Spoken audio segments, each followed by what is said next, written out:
નમસ્કાર વિદ્યાર્થી મિત્રો, કેમ છો? મજામાં ને? ગાળા એસાઇનમેન્ટ બુક 2025 આપણી ચેનલ યુટ્યુબ ઓશન કોચિંગ ક્લાસીસની અંદર આપ સર્વ વિદ્યાર્થી મિત્રોનું હાર્દિક સ્વાગત છે. તો વિદ્યાર્થી મિત્રો, આપણે આજે જોઈશું ગાળા એસાઇનમેન્ટ બુક 2025ની અંદર પ્રશ્નપત્ર નંબર 6 ધોરણ 12 કોમર્સ માટે ખૂબ જ ઉપયોગી એવું ગાળા એસાઇનમેન્ટ 2025ની અંદર ધોરણ 12 કોમર્સ નામાના મૂળ તત્વો. હું ધર્મેશ વાળા આપની વચ્ચે પ્રશ્નપત્ર નંબર 6 વિભાગ ડી લઈને આવી ગયા છીએ. એ પહેલા વાત કરીએ આપણે ગાળા એસાઇનમેન્ટ બુક 2025 આપણે સર્વ વિદ્યાર્થી મિત્રોએ વસાવી લીધું હોય છે, પરંતુ એ માર્કેટની અંદર 300 રૂપિયામાં મળે છે, જે આપણે 290 રૂપિયાની પ્રાઇઝમાં ઘરે બેઠા આપણે આપવાના છીએ. વિદ્યાર્થી મિત્રો, ગાળા એસાઇનમેન્ટ બુક 2025 તમારે મેળવવા માટે નીચે આપેલી લિંક ઉપર અથવા તો નીચે આપેલા કોન્ટેક્ટ નંબર ઉપર સંપર્ક કરી અને ઘરે બેઠા મેળવી શકો છો. ગાળા એસાઇનમેન્ટ બુકે આ વર્ષે સ્માર્ટ ડીજી બુક નામની એક એપ્લિકેશન લોન્ચ કરેલી છે, જેની અંદર તમે તમારા મોબાઈલની અંદર પીડીએફ સ્વરૂપે ગાળા એસાઇનમેન્ટ બુક જોઈ શકો છો. કેવી રીતે વિદ્યાર્થી મિત્રો? તો ગાળા એસાઇનમેન્ટ બુકનું પહેલું પેજ જેવું તમે ફેરવશો એટલે તમને એક QR કોડ આપ્યો છે, એ મોબાઈલની અંદર સ્કેન કરવાનો. એની અંદર થોડી માહિતી ફિલઅપ કરવાની રહેશે. એ માહિતી જેવી ફિલઅપ કરશો વિદ્યાર્થી મિત્રો એટલે પીડીએફ સ્વરૂપે તમારા મોબાઈલની અંદર તમને ગાળા એસાઇનમેન્ટ જોવા મળશે. ત્યાર પછી વિદ્યાર્થી મિત્રો, ગાળા એસાઇનમેન્ટ બુકે એક અપેક્ષિત પ્રશ્ન સંગ્રહ પણ લોન્ચ કરેલો છે. એ અપેક્ષિત પ્રશ્ન સંગ્રહ તમારે આકર્ષક ઓફર સાથે તમને મળવાનો છે. જો તમે 300 રૂપિયા કરતા વધારેની ખરીદી કરશો વિદ્યાર્થી મિત્રો, તો તમને ગાળા એસાઇનમેન્ટ બુક ની સાથે સાથે અહીંયા ડિસ્કાઉન્ટ પ્રાપ્ત થવાનું છે વિદ્યાર્થી મિત્રો. તો એ ડિસ્કાઉન્ટ કંઈક એવું છે કે 300 રૂપિયા કરતાં વધારે ખરીદી કરશો તો 15% ડિસ્કાઉન્ટ. એની માટે પ્રોમો કોડ ઉપયોગ કરવાનો થશે NAV15. 500 રૂપિયા કરતાં વધારેની ખરીદી કરશો વિદ્યાર્થી મિત્રો તો એની ઉપર 20% ડિસ્કાઉન્ટ. એની માટે પ્રોમો કોડ વાપરવાનો છે NAV20. આ બધું જ સાહિત્ય આપણને ઘરે બેઠા મળવાનું છે. એની માટે નીચે આપેલી લિંક ઉપર અથવા તો કોન્ટેક્ટ નંબર ઉપર કોન્ટેક્ટ કરી અને દરેક સાહિત્ય આપ મેળવી શકો છો વિદ્યાર્થી મિત્રો. ત્યાર પછી આપણે આગળ વાત કરીએ પ્રશ્નપત્ર નંબર 6. એની અંદર વિભાગ ડી. એની અંદર કોઈ પણ 3 પ્રશ્ન આપણે માંગ્યા મુજબ જવાબ આપવાના છે. સેક્શન આપણો છે કુલ 12 માર્ક્સનો. દરેક પ્રશ્નના 4 માર્ક્સ છે. 37 થી લઈને 41 પ્રશ્નો સુધી 5 પ્રશ્નોમાંથી કોઈ પણ 3 પ્રશ્ન આપણે જવાબ આપવાના છે અને 12 માર્ક્સ આપણે મેળવી લેવાના છે. તો વિદ્યાર્થી મિત્રો, આપણે પ્રશ્ન નંબર 37 ની વાત કરીએ તો નીચેની માહિતી પરથી પાઘડીની રકમ છેલ્લા 4 વર્ષના સરેરાશ નફાની કેટલા વર્ષની ખરીદી, તો કે 5 વર્ષની ખરીદીને આધારે નક્કી કરો. તો વિદ્યાર્થી મિત્રો, અહીંયા આપણને વર્ષ આપેલા છે, એની સાથે સાથે નફો આપેલો છે. વર્ષ આપણને આપ્યા છે 2020-21, 2021-22, 2022-23. વિદ્યાર્થી મિત્રો, અહીંયા વર્ષ આપણા 2022-23, 2023-24. નફો આપણને સાથે સાથે આપેલો છે 60,000. ત્યાર પછી આપ્યો છે 80,000. ત્યાર પછી આપેલો છે 20,000. પણ કેવો? માઇનસ અને 30,000. તો વિદ્યાર્થી મિત્રો, આ જે રકમ છે એનો સરવાળો, એમાંથી આ રકમ શું કરવાની રહેશે? બાદ. તો વિદ્યાર્થી મિત્રો, આપણે જરાક માઇનસ પ્લસ કરી આપીએ તો 60,000 પ્લસ 80,000 પ્લસ 30,000 પ્લસ માઇનસ કેટલા કરવાના? 20,000. એટલે આપણો જવાબ આવ્યો 1,50,000. નફાની અંદર વધઘટ જોવા મળી એટલે આપણે સાદી સરેરાશનો ઉપયોગ કર્યો. આને કહેવાશે કુલ નફો. તો વિદ્યાર્થી મિત્રો, સાદી સરેરાશ પદ્ધતિનો ઉપયોગ કરીએ છીએ તો સરેરાશ નફો મેળવવા માટેનું સૂત્ર છે સરેરાશ નફો બરાબર કુલ નફો છેદમાં વર્ષની સંખ્યા. તો કુલ નફો આપણો છે 1,50,000 રૂપિયા છેદમાં વર્ષની સંખ્યા છે 4. 1, 2, 3, 4. તો અહીંયા વિદ્યાર્થી મિત્રો, આપણે 3 ભૂલથી લેવાઈ ગયું છે તો 3 ને કાઢી અને 4 વર્ષનો નફો લઈ લઈશું તો ભાગ્યા કરશું 4. તો ભાગ્યા 4. તો આપણો જવાબ આવ્યો 37,500. તો વિદ્યાર્થી મિત્રો અહીંયા સરેરાશ નફો આપણને 37,500 મળી ગયો છે. એના ઉપરથી આપણે પાઘડી મેળવવાની છે. તો પાઘડી આપણી આવી જાય 37,500 ગુણ્યા 4, પરંતુ એની માટે પહેલા આપણે પાઘડીનું સૂત્ર લઈ લઈશું. પાઘડીનું સૂત્ર ભાઈ કંઈક એવું આવશે કે સરેરાશ નફો, સૂત્ર લખવું ખૂબ જ મહત્વનું છે કેમ કે સૂત્રના પણ માર્ક્સ હોય છે. તો અહીંયા ગુણાકાર ખરીદીના વર્ષો, તો સરેરાશ નફો 37,500 ગુણ્યા ખરીદીના વર્ષો આપણને આપેલા છે. કેટલા વિદ્યાર્થી મિત્રો? 5. તો અહીંયા 37,500 ગુણ્યા 5 કરશું તો 1,87,500 પાઘડીનું મૂલ્ય આપણને મળવાનું છે. તો માટે પાઘડીનું મૂલ્ય 1,37,500 રૂપિયા થાય. ત્યાર પછી વિદ્યાર્થી મિત્રો આપણે વાત કરીએ દાખલા નંબર 38ની. ચેનુ અને દીનુ ની ભાગીદારી પેઢીની પાઘડીની કિંમત અધિક નફાને મૂડીકૃત કરવાની પદ્ધતિ અનુસાર અધિક નફાને શું કરવાની છે? મૂડીકૃત કરવાની પદ્ધતિએ નક્કી કરવાની છે. તો વિદ્યાર્થી મિત્રો રોકાયેલી મૂડી ડાયરેક્ટ આપી છે 9 લાખ રૂપિયા. આવકવેરાનો અપેક્ષિત વળતરનો દર આપ્યો છે 12%. 5 વર્ષનો નફો કંઈક આવો છે 1 લાખ, 1,40,000, 1,30,000, 1,50,000, 1,80,000. નફાની અંદર શું જોવા મળી? વધઘટ. નફામાં વધઘટ જોવા મળે તો સરેરાશ પદ્ધતિ આપણે લઈશું. આગળની સ્લાઇડ ઉપર આપણે દાખલાની ગણતરી કરીએ વિદ્યાર્થી મિત્રો. તો અહીંયા પહેલું લઈશું રોકાયેલી મૂડી. આપણે પેનનો કલર ચેન્જ કરીએ તો રોકાયેલી મૂડી બરાબર કુલ મિલકતો માઇનસ કુલ દેવા. તો ભાઈ રોકાયેલી મૂડીમાં કુલ મિલકતો કુલ દેવા નથી આપ્યા, પણ ડાયરેક્ટ આપણને શું આપી દીધું છે? રોકાયેલી મૂડી 9 લાખ રૂપિયા. તો એ સૂત્ર લખવું ફરજિયાત છે. હાલો નંબર 2 આવશે અપેક્ષિત વળતરનો દર. અપેક્ષિત વળતરનો દર આપણને આપેલો છે કેટલા ટકા? તો કે વિદ્યાર્થી મિત્રો જોઈ લેવાનું, ચેક કરી લેવાનું. 12%. તો 12% અપેક્ષિત વળતરનો દર લઈ લઈએ. ત્રીજું આવશે અધિક નફો, કેમ કે અધિક નફાને મૂડીકૃત કરવાનો છે. તો અધિક નફો બરાબર રોકાયેલી મૂડી ગુણ્યા અપેક્ષિત વળતરનો દર છેદમાં 100. તો રોકાયેલી મૂડી આવી 9 લાખ રૂપિયા ગુણ્યા 12% છેદમાં 100. તો 9 લાખ ગુણ્યા 12 ભાગ્યા 100. તો આવી ગયા 1,08,000 રૂપિયા. તો અહીંયા નંબર 4 લઈએ સરેરાશ નફો. સરેરાશ નફો બરાબર કુલ નફો છેદમાં વર્ષની સંખ્યા. તો ભાઈ કુલ નફો આપણો કેટલો?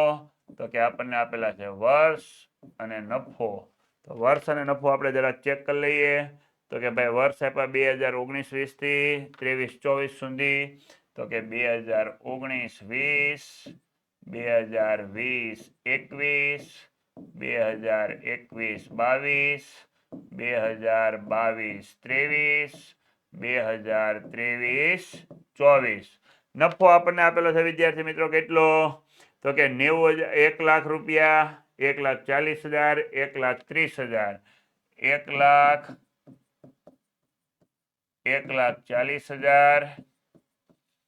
1,30,000, 1,50,000 ને 1,80,000. 1,50,000 અને 1,80,000. તો વિદ્યાર્થી મિત્રો અહીંયા આપણે જોઈએ એટલે નફાની અંદર શું જોવા મળે? વધારો ઘટાડો. તો સાદી સરેરાશ પદ્ધતિએ લેવાનું. તો ભાઈ ટોટલમાં જ દઈએ 1,40,000 પ્લસ 1,30,000 પ્લસ 1,50,000 પ્લસ 1,80,000. તો અહીંયા ટોટલ આપણો આવી ગયો 7 લાખ રૂપિયા. એને આપણે કહીશું કુલ નફો. તો કુલ નફો બરાબર આપણે અહીંયા લઈ લઈએ 7 લાખ રૂપિયા. 7 લાખ રૂપિયા કુલ નફો લઈએ ભાગ્યા વર્ષ કેટલા 1 2 3 4 5. તો ભાગ્યા લઈએ 5. તો 7 લાખ ભાગ્યા 5 બરાબર 1,40,000 રૂપિયા. તો સરેરાશ નફો આપણને મળી ગયો 1,40,000 રૂપિયા. નંબર 5 લઈએ અધિક નફો. અધિક નફાનું સૂત્ર લઈએ તો આપણો આવશે સરેરાશ નફો માઇનસ અપેક્ષિત નફો. સરેરાશ નફો માઇનસ અપેક્ષિત નફો. તો વિદ્યાર્થી મિત્રો સરેરાશ નફો માઇનસ અહીંયા આપણું આવ્યું અપેક્ષિત નફો. તો ભાઈ અપેક્ષિત નફો બરાબર અપેક્ષિત નફો. તો ભાઈ અપેક્ષિત નફો કેટલો આવ્યો તો કે ભાઈ 1,60,000 ને સરેરાશ નફો 1,40,000.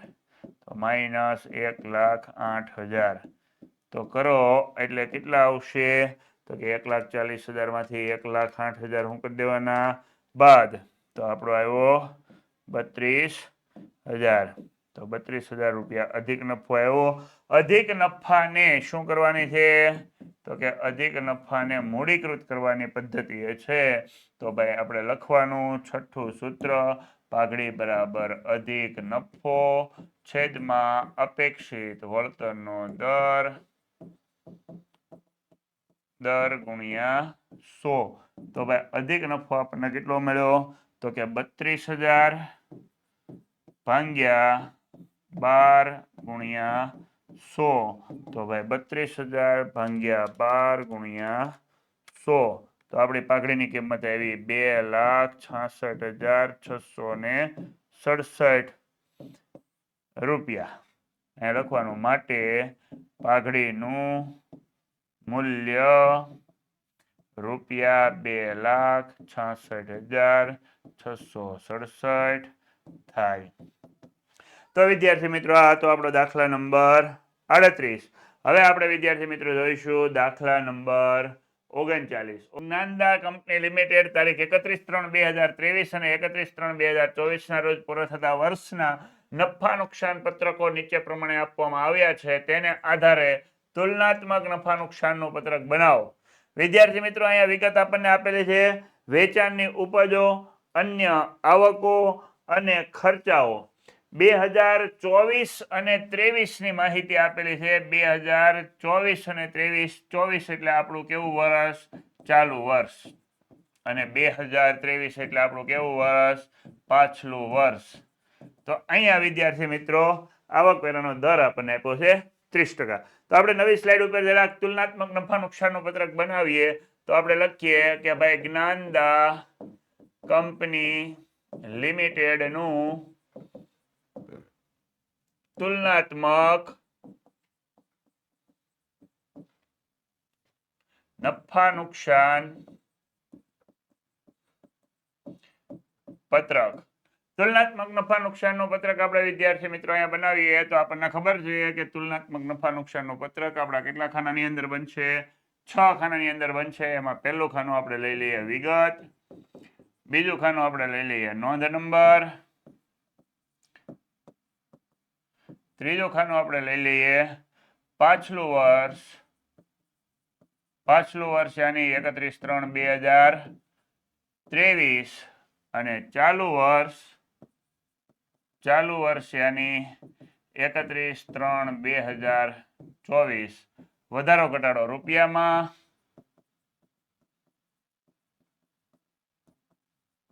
અને વધારો ઘટાડો ટકાવારીમાં. ચાલો વિદ્યાર્થી મિત્રો તો અહીંયા આપણને વેચાણની ઉપજ આપેલી છે. વેચાણની ઉપજ પછી આપ્યું છે અન્ય ઉપજો. અન્ય ઉપજો આપી એટલે આ બંનેનો આપણે સરવાળો કરશું એટલે આપણને મળશે કુલ ઉપજો એમાંથી આપણે ખર્ચાઓ બાદ કરવાના રહેશે. ખર્ચાઓ આપણને એક જ આપી દીધા એક સાથે. ખર્ચાઓ બાદ કરશું એટલે આપણને મળશે આવક વેરા પહેલાનો નફો. એમાંથી માઇનસ આપણે કરશું આવક વેરાનો દર. કેટલા ટકા? 30%. ચાલો એ માઇનસ કરી દઈએ એટલે આપણને મળવાનું છે આવક વેરા પછીનો નફો. આવક વેરા પછીનો નફો બાદ કરી દઈએ. ત્યાર પછી હવે આપણે જરાક જોઈ લઈએ રકમો ના આંકડાઓ. તો અહીંયા પાછલા વર્ષની આપણે લઈએ તો 44 લાખ, 3 લાખ અને 30,80,000. તો વિદ્યાર્થી મિત્રો અહીંયા પાછલા વર્ષમાં વેચાણ આવી ગયું 44 લાખ, 3 લાખ અને 30,80,000. ફરીવાર એકવાર ચેક કરી લઈએ વિદ્યાર્થી મિત્રો. 44 લાખ, 3 લાખ અને 30,80,000. હવે ચાલુ વર્ષનું લઈએ તો 66 લાખ, 4,50,000 અને 47,52,000. તો અહીંયા ચાલુ વર્ષનું લઈ લઈએ તો 66 લાખ, 4,50,000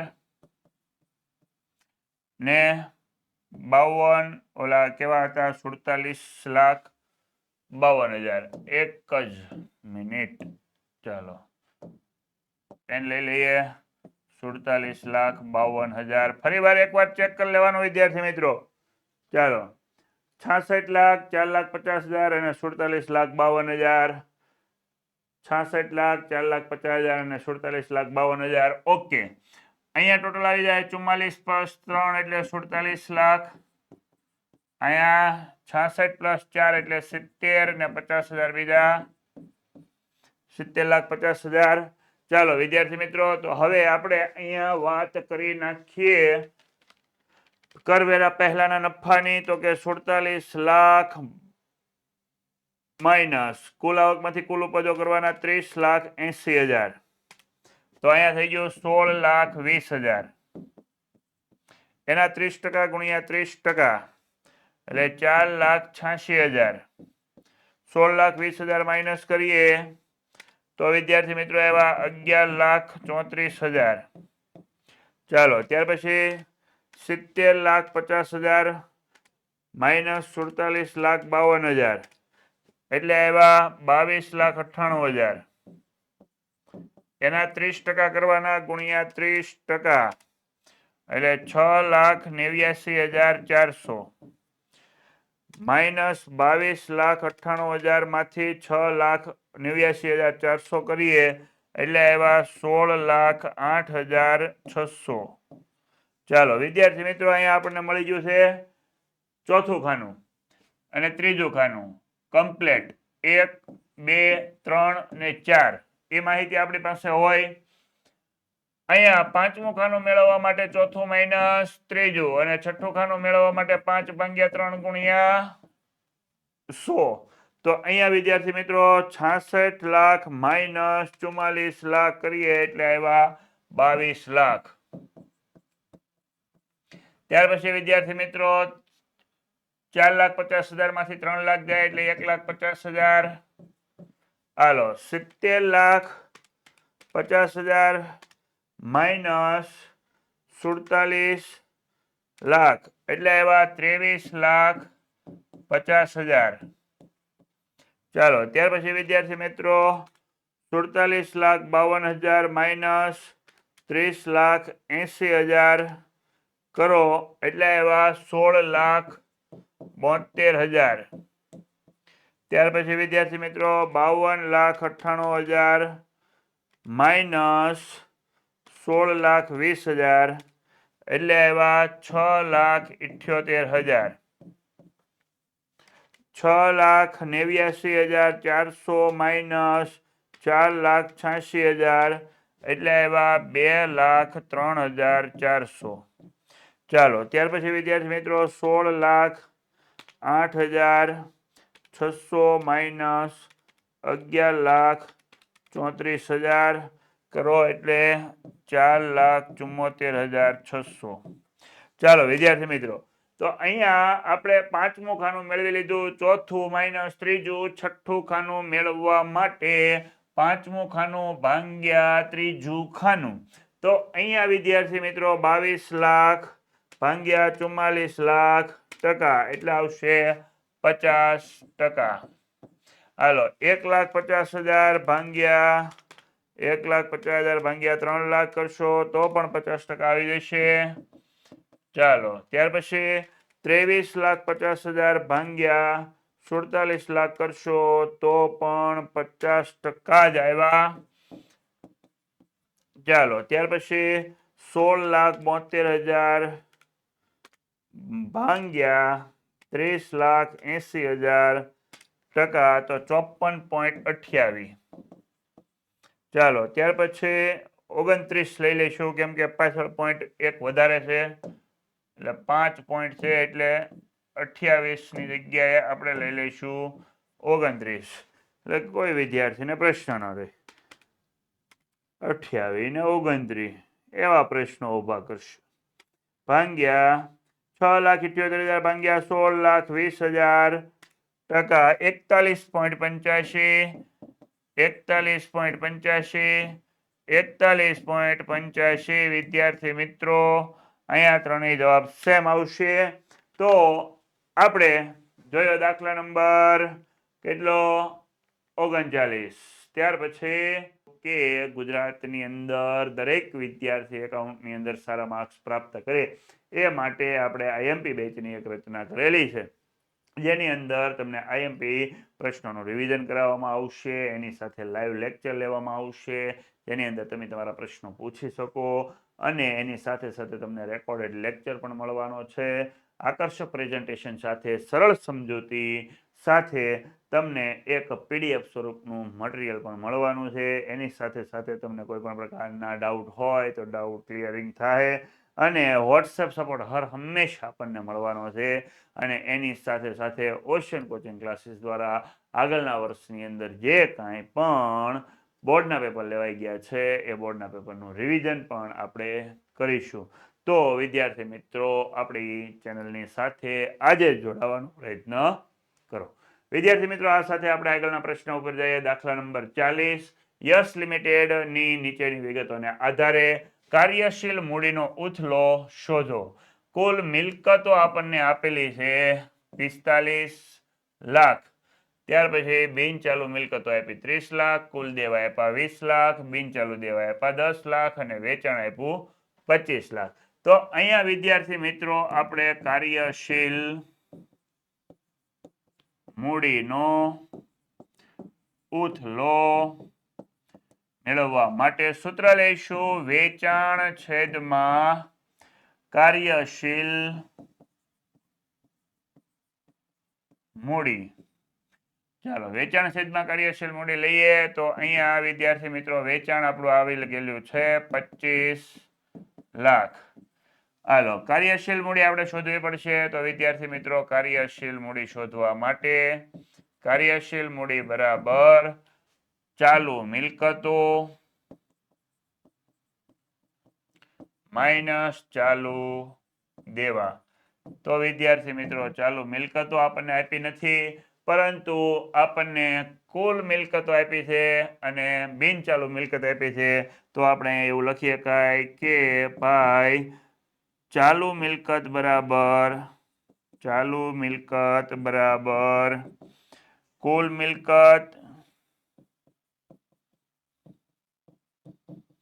માઇનસ બિનચાલુ મિલકત. વિદ્યાર્થી મિત્રો ઘણી વખત સૂત્ર ન હોય, સૂત્ર એને બનાવી દેવું પડે ઓન ધ સ્પોટ. તો અહીંયા 45 લાખ માઇનસ ચાલુ બિનચાલુ મિલકતો આપણી પાસે છે 30 લાખ, એટલે અહીંયા આપણી પાસે આવી ગયા 15 લાખ. તો 15 લાખ જે આવ્યા એ ચાલુ મિલકત થઈ ગઈ. તો 15 લાખ રૂપિયા આપણે અહીંયા મૂકી દઈએ. હાલો હવે વિદ્યાર્થી મિત્રો મારે શોધવા છે ચાલુ દેવા. ચાલુ દેવા મેળવવા માટે કુલ દેવા માઇનસ બિનચાલુ દેવા તો વિદ્યાર્થી મિત્રો કુલ દેવા આપણી પાસે કેટલા છે? 20 લાખ રૂપિયાના છે અને બિન ચાલુ દેવા આપણી પાસે છે 10 લાખ રૂપિયાના. તો 20 લાખમાંથી 10 લાખ વિદ્યાર્થી મિત્રો જાય તો 10 લાખ રૂપિયા વધે. તો અહીંયા વિદ્યાર્થી મિત્રો -10 લાખ કરીએ તો અહીંયા આપણો કાર્યશીલ મૂડીનો જવાબ આવ્યો કેટલા રૂપિયા? તો કે 5 લાખ રૂપિયા કાર્યશીલ મૂડી મળી. તો ભાંગ્યા આપણે કરીએ 5 બરાબર આપણો જવાબ આવશે તો કે ભાઈ 25 લાખ ભાંગ્યા 5 લાખ બરાબર 5 વાર કે વખત. ચાલો વિદ્યાર્થી મિત્રો કાર્યશીલ મૂડીનો ઉથલો આપણને મળી ગયો છે. આગળ આપણે વાત કરીએ દાખલા નંબર કેટલાની? દાખલા નંબર 41. નીચે આપેલા માહિતીના આધારે રોકાણ પ્રવૃત્તિમાંથી ઉદ્ભવતા રોકડ પ્રવાહની ગણતરી માર્ચ 2020 ની અંદર પૂછાઈ ગયેલો પ્રશ્ન છે વિદ્યાર્થી મિત્રો. તો અહીંયા આપણે રોકાણ પ્રવૃત્તિમાંથી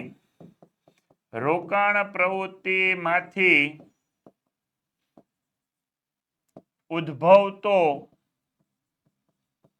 રોકડ પ્રવાહ. ચાલો તો વિદ્યાર્થી મિત્રો અહીંયા કોષ્ટક પહેલા બનાવી દઈએ રોકાણ પ્રવૃત્તિમાંથી ઉદ્ભવતા રોકડ પ્રવાહ માટેનું. તો અહીંયા વિદ્યાર્થી મિત્રો આવી ગઈ વિગત રકમ. વિદ્યાર્થી મિત્રો તો અહીંયા આપણે લઈશું ઉમેરો. ઉમેરોની અંદર શું લેવાનું? તો કે રોકડ આવે એવા વ્યવહારો હોય ઉમેરોની અંદર અને બાદ કરોની અંદર જેમાં રોકડ જાય એવા વ્યવહારો હોય એ બાદ કરોમાં. તો કે ભાઈ બિન ચાલુ રોકાણોનું વેચાણ કરીએ તો રોકડ શું થાય? આવે. તો ઉમેરોમાં લખવાનું બિન ચાલુ રોકાણોનું વેચાણ બરાબર આવ્યા 8,80,000 રૂપિયા. ચાલો ત્યાર પછી જમીનની ખરીદી. જમીનની ખરીદી કરીએ તો રોકડ જાય. તો કે બાદમાં લખવાનું જમીનની ખરીદી. જમીનની ખરીદી કેટલા રૂપિયા? 9,80,000 રૂપિયા માઇનસ રકમ થશે. ચાલો ત્યાર પછી યંત્રની ખરીદી. જમીનની ખરીદી જ નથી એ યંત્રની ખરીદી છે વિદ્યાર્થી મિત્રો. રકમમાં બાય મિસ્ટેક ફોલ્ટ. તો અહીંયા 14,80,000 રૂપિયા છે.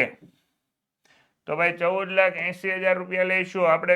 લઈ લીધી યંત્રની ખરીદીની કિંમત. આવી ભૂલ ન થાય વિદ્યાર્થી મિત્રો ખાસ કાળજી રાખવી. યંત્રની ખરીદીની કિંમત છે તો કે 9,80,000 રૂપિયા. તો એ માઇનસમાં જશે 9,80,000. હાલો ત્યાર પછી ફર્નિચરનું વેચાણ. ફર્નિચરનું વેચાણ કરીએ તો રોકડ આવે ઉમેરોની અંદર. ફર્નિચરનું વેચાણ આવશે વિદ્યાર્થી મિત્રો 4,50,000. ચાલો ત્યાર પછી આવ્યું રોકાણો પર ડિવિડન્ડ મળ્યું. તો ઉમેરોની અંદર આવશે રોકાણો પર ડિવિડન્ડ મળ્યું. રોકાણો પર ડિવિડન્ડ મળ્યું 4 લાખ રૂપિયા. ચાલો ત્યાર પછી વિદ્યાર્થી મિત્રો પાઘડીના ચૂકવ્યા. પાઘડીની ખરીદી કહેવાય. તો બાદમાં લખવાનું રોકડ જાય. પાઘડીના ચૂકવ્યા. તો અહીંયા આવશે 3,20,000. ચાલો વિદ્યાર્થી મિત્રો શેર બહાર પડ્યા નહીં આવે. ડિબેન્ચર પરત કર્યા નહીં આવે. લોન લીધી નહીં આવે. કેમ કે એ કેવી પ્રવૃત્તિ છે? નાણાકીય પ્રવૃત્તિ છે. રોકાણની પ્રવૃત્તિમાં સમાવેશ થાય નહીં. તો વિદ્યાર્થી મિત્રો અહીંયા માઇનસ પ્લસ કરીએ તો ભાઈ 8,80,000 પ્લસ 4,50,000 પ્લસ 4,17,30,000 થયા. એમાંથી માઇનસ કરીએ 14,80,000 માઇનસ 9,80,000 માઇનસ 3,20,000. ટોટલ આપણો આવ્યો -10,50,000 નો આંકડો પડ્યો. માઇનસમાં જવાબ આવ્યો એટલે અહીંયા લખાય રોકાણની પ્રવૃત્તિમાંથી ઉદ્ભવતો ચોખ્ખો જાવક રોકડ પ્રવાહ. તો વિદ્યાર્થી મિત્રો આ સાથે દાખલા નંબર 41 પૂર્ણ કરીએ. ત્યાર પછી આપણો અહીંયા સેક્શન પૂર્ણ થઈ જાય છે.